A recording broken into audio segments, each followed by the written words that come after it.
O dia em que Congonhas parou. A tragédia do voo TAM 3054. O aeroporto de Congonhas. Um gigante urbano, 17 de julho de 2007.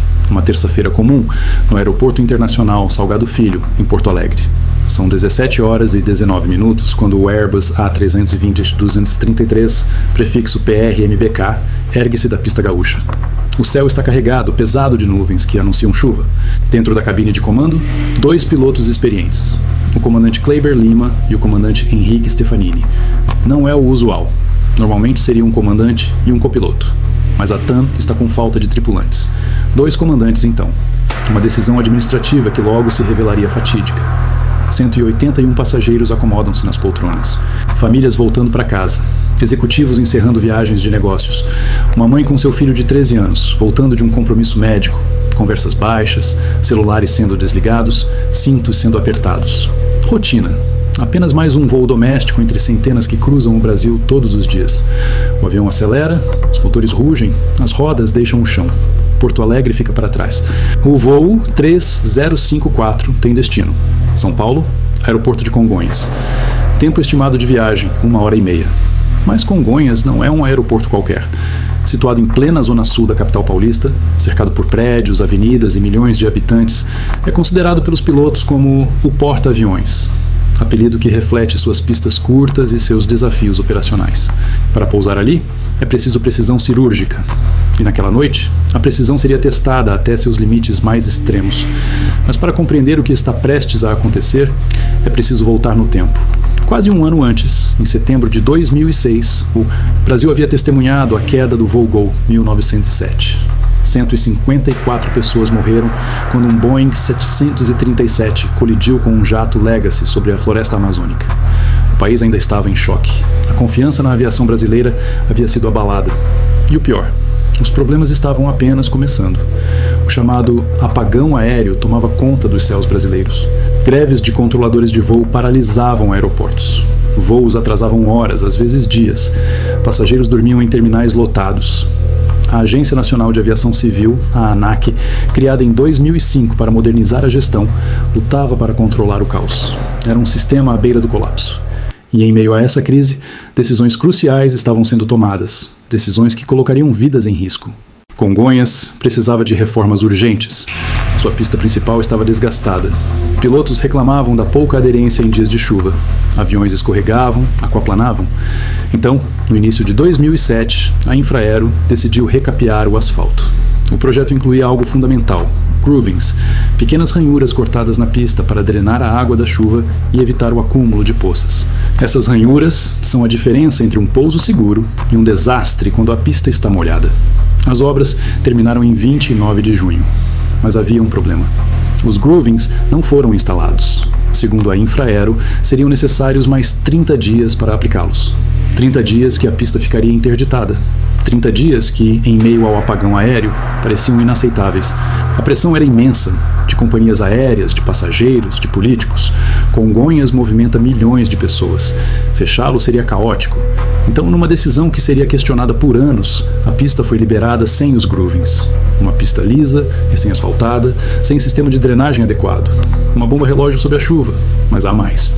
No dia anterior ao voo 3054, 16 de julho, 4 pilotos que pousaram em Congonhas relataram algo preocupante. A pista estava escorregadia, muito escorregadia. Um deles, um piloto da própria TAM, conseguiu frear seu avião apenas alguns metros antes do final da pista. Alguns metros. O alerta estava dado, mas ninguém tomou providências. E há ainda outro detalhe técnico, aparentemente pequeno, mas crucial. O reversor do motor direito do Airbus PR-MBK estava inoperante. Havia sido desativado em manutenção anterior. O reversor é o sistema que inverte o fluxo dos motores após o pouso, ajudando o avião a frear. Com um dos reversores desativado, a aeronave precisaria de mais distância para parar. E os pilotos deveriam seguir um procedimento específico. Na cabine, enquanto o avião cruza entre as nuvens, tudo parece normal. As conversas são técnicas, profissionais, checam instrumentos, conferem dados. O destino está a minutos de distância, mas embaixo deles, em São Paulo, a chuva começa a cair. A noite cai rapidamente sobre São Paulo. Às 18 horas e 46 minutos, o PRMBK está a apenas 2 milhas náuticas da cabeceira da pista. A chuva tamborila contra o para-brisa e os limpadores trabalham incessantemente para manter a visibilidade. Abaixo, a pista iluminada de Congonhas se destaca em meio ao casario da cidade, uma faixa clara cortando a escuridão urbana. Mas há um problema que ninguém na cabine pode perceber a essa distância: o acúmulo de água sobre a pista. A pista principal de Congonhas apresenta irregularidades em sua superfície. Décadas de operação depositaram uma grossa camada de borracha dos pneus de milhares de aviões sobre o asfalto, tornando a superfície lisa e escorregadia. Além disso, uma inclinação inadequada impede o escoamento eficiente da água da chuva. Naquela noite, há poças espalhadas ao longo da pista, especialmente no primeiro terço. A ausência de groovings completos agrava ainda mais a situação. Já haviam chovido 1,5 milímetros pela manhã e no momento do pouso está chovendo 0,6 milímetros. Parece pouco, mas é suficiente para criar uma camada de água sobre o asfalto liso. Os controladores de tráfego aéreo sabem da situação. Eles têm informado cada aeronave que se aproxima sobre as condições da pista. Alguns voos optaram por desviar para Guarulhos, mas muitos, incluindo o J354, decidem prosseguir para Congonhas. Não há, naquele momento, uma regulamentação clara que proíba pousos com reversor inoperante em pista molhada. A decisão fica a critério da companhia e dos pilotos. Henrique avisa pelo sistema de voz: tripulação, preparar para pousar. Na cabine de passageiros, os comissários fazem a verificação final. Cintos afivelados, poltronas na posição vertical, bagagens guardadas. Passageiros olham pelas janelas, vendo a cidade se aproximar. Alguns conversam, outros dormem, muitos aguardam ansiosos para finalmente chegar a São Paulo e seguir para seus destinos. É um voo absolutamente normal até este momento. Nada indica o terror que está prestes a se desenrolar. Às 18 horas e 47 minutos e 56 segundos, o piloto automático é desconectado. Um som característico ecoa na cabine. 3 cliques indicando a reversão do modo de aproximação automática para o voo manual. Kleber assume os controles. O GPS emite um aviso de aproximação do solo. A torre fala mais uma vez: TAM 3054, 35 à esquerda liberada para pousar. A pista está molhada e escorregadia e o vento é 330 a 8 nós. Henrique confirma: 330 a 8 é o vento. 3054, entendido. Kleber pergunta: o pouso está liberado? A resposta confirma: liberado para pousar. O Airbus desce suavemente através da chuva. As luzes da pista ficam cada vez mais próximas. Henrique diz: inibir o som para mim, por favor. 3 segundos depois, iniba a descida para mim. Kleber responde: inibido. A voz automática da aeronave emite um alerta: reduza. É um aviso do sistema para que os pilotos reduzam a potência dos motores, colocando os manetes na posição IDL, sem potência, para o pouso. Então, às 18 horas e 48 minutos e 26 segundos, as rodas do PRMBK tocam a pista de Congonhas. O toque é perfeito dentro dos parâmetros técnicos. Um pouso normal, suave. Mas nos próximos 23 segundos, uma sequência de eventos catastróficos se desencadeará. Os manetes de potência dos motores são as alavancas que controlam a aceleração das turbinas. Em um pouso normal, com ambos os reversores funcionando, os 2 manetes devem ser trazidos para a posição idle, assim que as rodas tocam o solo. Isso desativa o sistema auto-thrust, piloto automático de potência, e permite que os reversores sejam acionados. No caso do PRMBK, com o reversor direito inoperante, o procedimento recomendado pela Airbus até aquele momento era manter o manete direito na posição de climb, leve aceleração enquanto o manete esquerdo ia para idle, acionando apenas o reversor esquerdo. Mas há uma armadilha mortal nesse procedimento que a Airbus não havia comunicado adequadamente. O sistema auto-thrust do A320 é diferente de outros aviões. Em aeronaves Boeing, por exemplo, quando o auto-thrust está ativado e altera a potência dos motores, os manetes se movem fisicamente, dando um feedback visual ao piloto. No Airbus, os manetes não se movem. Eles permanecem na posição em que foram colocados, independentemente do que o computador está fazendo com a potência real dos motores. É um design que pode confundir até pilotos experientes. Quando Kleber traz o manete esquerdo para a idle após o toque, ele desativa o auto-thrust. Nesse momento, o computador deveria reduzir automaticamente a potência do motor direito para corresponder à posição do manete, que permanece em climb. Mas o manete direito não foi movido para idle. Ele estava e permanece em climb com 80% de potência. Com um motor freando e outro acelerando, o avião está condenado. 2 segundos após o toque, Kleber grita: Reverso número 1 apenas. Ele percebeu que apenas o reversor esquerdo foi acionado. O computador de bordo, detectando que o manete direito está em climb e o esquerdo em idle, interpreta essa situação como uma tentativa de arremetida a uma manobra em que o piloto desiste do pouso e decola novamente. Por isso, o sistema impede a abertura dos spoilers, aquelas superfícies sobre as asas que se erguem para ajudar na frenagem.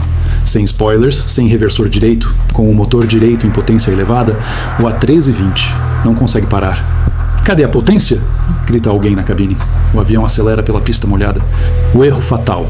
O Airbus A320 tocou a pista 35 esquerda às 18 horas e 54 minutos. As rodas do trem de pouso principal fizeram contato com o asfalto molhado. Uma nuvem de água vaporizada se formou ao redor dos pneus. O toque foi suave, dentro dos parâmetros normais. Qualquer observador externo diria que era um pouso de rotina. Mas nos segundos seguintes, uma sequência de eventos catastróficos começou a se desenrolar. Na cabine, o piloto que controlava o voo executou o que acreditava ser o procedimento correto para pousar com um reversor inoperante. Ele puxou o manete do motor esquerdo, o que tinha o reversor funcionando para a posição de reverso. Mas o manete do motor direito, cujo reversor estava desativado, permaneceu na posição CL, com potência de subida.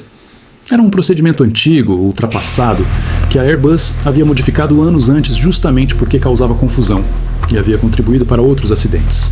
O computador de bordo do A320 interpretou essa configuração de manetes de forma literal. Um manete em reverso, outro em potência de subida. Para o sistema, isso não fazia sentido como um pouso. Os spoilers, essenciais para quebrar a sustentação das asas e aumentar o peso sobre as rodas para melhorar a frenagem, não foram acionados automaticamente. Os freios aerodinâmicos que deveriam abrir permaneceram fechados. E pior, o motor direito continuou gerando potência significativa, empurrando a aeronave para frente. Os primeiros segundos após o toque são críticos. É quando os sistemas de frenagem devem entrar em ação com máxima eficiência. Mas o Airbus não estava desacelerando como deveria. Os pilotos perceberam imediatamente que algo estava muito errado. A velocidade não caía na taxa esperada. A aeronave continuava percorrendo a pista rápido demais. Na gravação da caixa preta, ouve-se a tensão crescente. Um dos pilotos percebe que os spoilers não abriu. Essa constatação simples era um indício de uma situação crítica.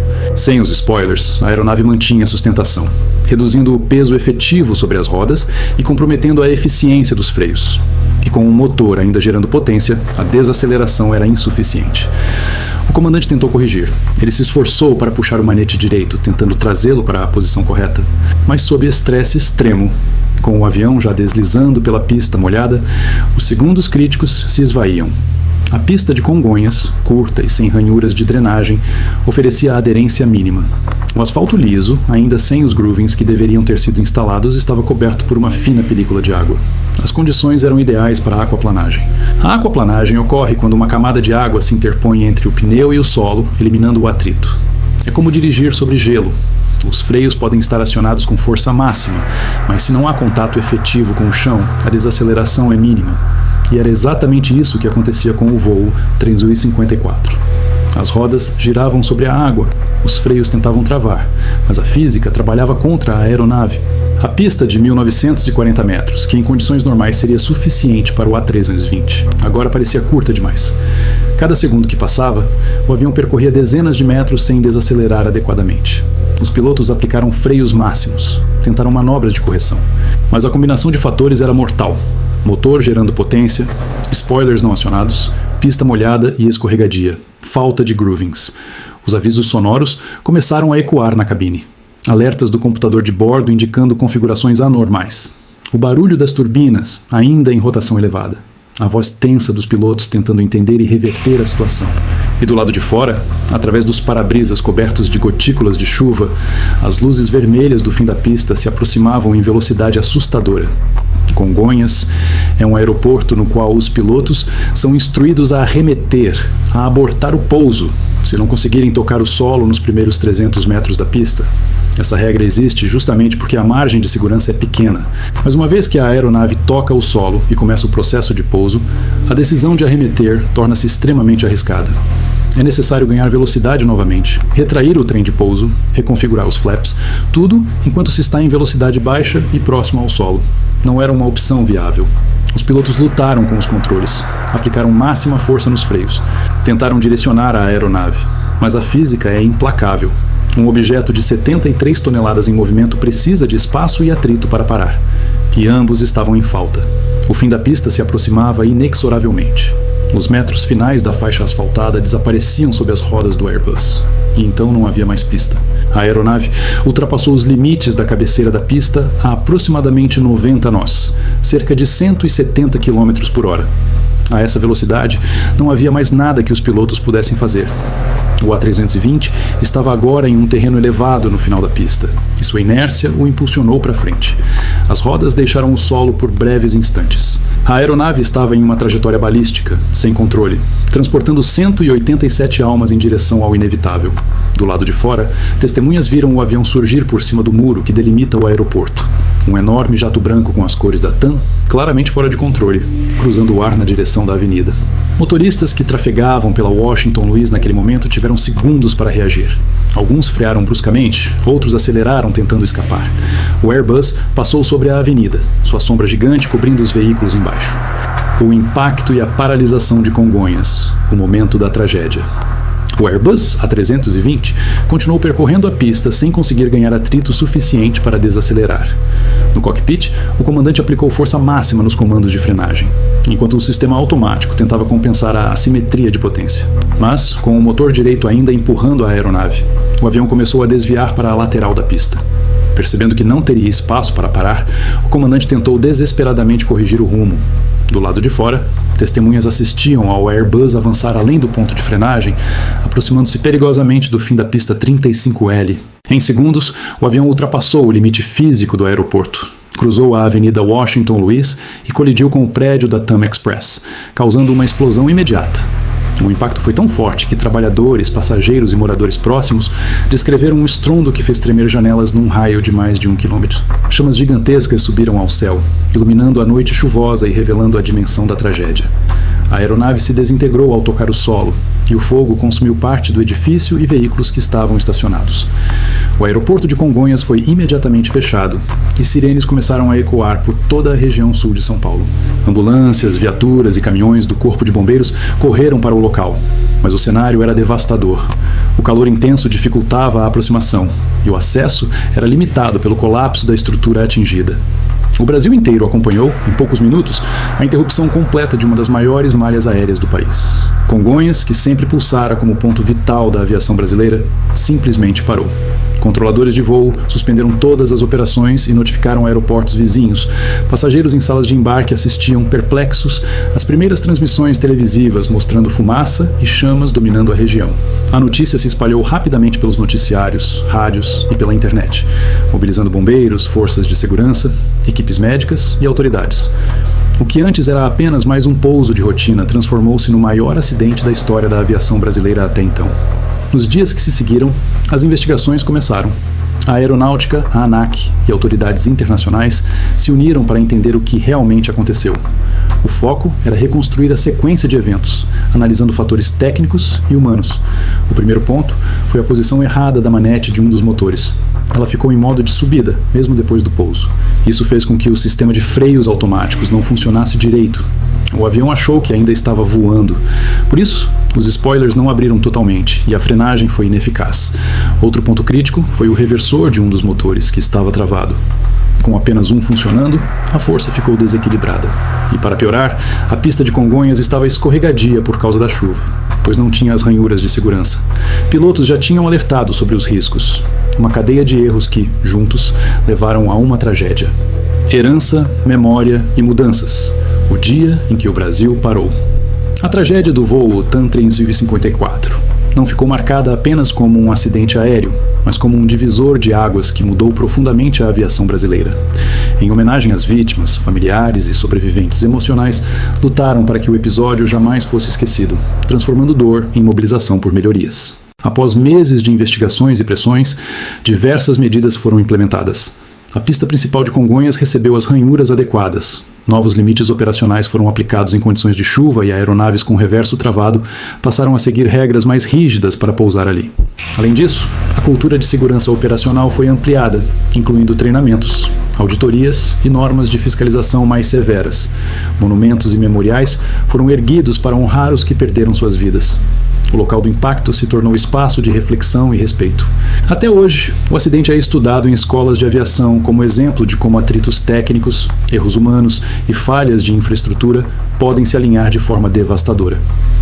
O dia em que Congonhas parou lembra ao Brasil que no coração da maior metrópole do país, vidas foram interrompidas por uma soma de fatores que poderiam ter sido prevenidos, e que a memória de cada uma delas se transformou em legado, o compromisso de garantir que jamais aconteça algo semelhante. O silêncio que ficou sobre Congonhas. Quando as chamas finalmente se apagaram e os sons das sirenes começaram a diminuir, um silêncio pesado tomou conta de Congonhas. Não era apenas o silêncio físico, mas um silêncio simbólico. Um silêncio que parecia gritar o que o Brasil inteiro sentia: dor, incredulidade e a sensação amarga de que aquela tragédia jamais deveria ter acontecido. Em meio à fumaça, aos escombros e à névoa de chuva que ainda caía sobre a região, bombeiros continuavam trabalhando incessantemente, movidos mais pelo dever do que pela esperança. Ao mesmo tempo, jornalistas chegavam de todos os cantos. Familiares buscavam notícias que nunca chegariam. E o país inteiro assistia em choque a uma das cenas mais devastadoras já registradas na aviação mundial. E é neste momento que a pergunta mais dolorosa ecoava, não apenas nos corredores das autoridades, mas no coração de cada brasileiro. Por quê? Por que uma aeronave moderna, com tripulação treinada em um voo rotineiro, terminou sua história daquela forma? Por que tantas decisões equivocadas se alinharam justamente naquele dia? Por que Congonhas foi autorizado a operar sob condições tão críticas? Essas perguntas moldaram as investigações e impactaram profundamente a consciência do país. Mas existe algo que poucos lembram, e você, espectador, precisa saber. O acidente do voo TAM 354 não foi resultado de um único erro. Foi o resultado de uma sequência de pequenas decisões, detalhes ignorados, sinais desconsiderados e fatores acumulados ao longo dos anos. Foi o resultado de um sistema que insistiu em confiar na sorte, até que a sorte acabou. Hoje, ao revisitarmos cada parte desse evento, entendemos que um reversor travado sozinho não derruba um avião. Uma pista molhada por si só não causa uma tragédia. Um erro operacional isolado não é suficiente para destruir uma aeronave inteira. Mas quando todos esses fatores se juntam, quando cada detalhe negligenciado se encaixa como peça de dominó, o desastre se torna inevitável. E o Brasil aprendeu, da forma mais dura possível, que a aviação não perdoa falhas em cadeia. O peso da memória. Para as famílias das vítimas, o tempo não apagou nada, ele apenas organizou as lembranças. Alguns lembram da última ligação, outros do último abraço. Outros, do último, chegam em casa daqui a pouco. Cada uma dessas memórias ecoa até hoje nas paredes do antigo prédio da TAM Express, transformado em símbolo de um vazio que jamais será preenchido. Mas o que talvez seja mais impactante é perceber que, de certa forma, o acidente mudou a cada um de nós. Mudou pilotos, mudou controladores, mudou engenheiros, mudou autoridades e mudou até a maneira como vemos Congonhas hoje. O legado que a tragédia deixou. Graças à pressão da sociedade, à luta dos familiares e à necessidade urgente de corrigir falhas que custaram tantas vidas, mudanças profundas foram feitas. A pista principal foi finalmente ranhurada. Normas de pouso em dias de chuva foram endurecidas.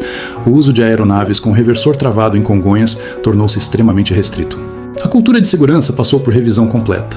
A fiscalização deixou de ser protocolar e passou a ser obrigatoriamente preventiva. Essas mudanças não trazem ninguém de volta, mas impedem que outras famílias passem pela mesma dor. A frase que ficou para a história.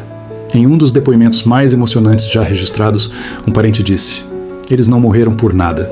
Eles salvaram vidas que nunca conhecerão." Essa frase se tornou símbolo da força daqueles que transformaram luto em luta, dor em legado e memória em mudança. Um último olhar para Congonhas. Hoje, quem passa pela Avenida Washington, Luiz talvez veja apenas o movimento intenso de um aeroporto que nunca dorme. Mas quem conhece essa história olha para aquele espaço com outros olhos. Ali, onde o barulho dos aviões se mistura ao trânsito, o silêncio da tragédia ainda existe. Um silêncio que não pede esquecimento, mas respeito. O dia em que Congonhas parou não foi apenas o dia de uma tragédia. Foi o dia em que o Brasil inteiro aprendeu que a segurança nunca é negociável, que vidas não têm preço e que erros não podem ser ignorados até se tornarem irreversíveis. A tragédia do voo TAM 3054 não apenas marcou um aeroporto, ela marcou um país inteiro. e continua nos lembrando que cada detalhe importa quando vidas dependem dele. Naquele 17 de julho, 199 pessoas perderam a vida, sendo 187 a bordo, 181 passageiros e 6 tripulantes, e 12 no solo, um número que jamais será esquecido.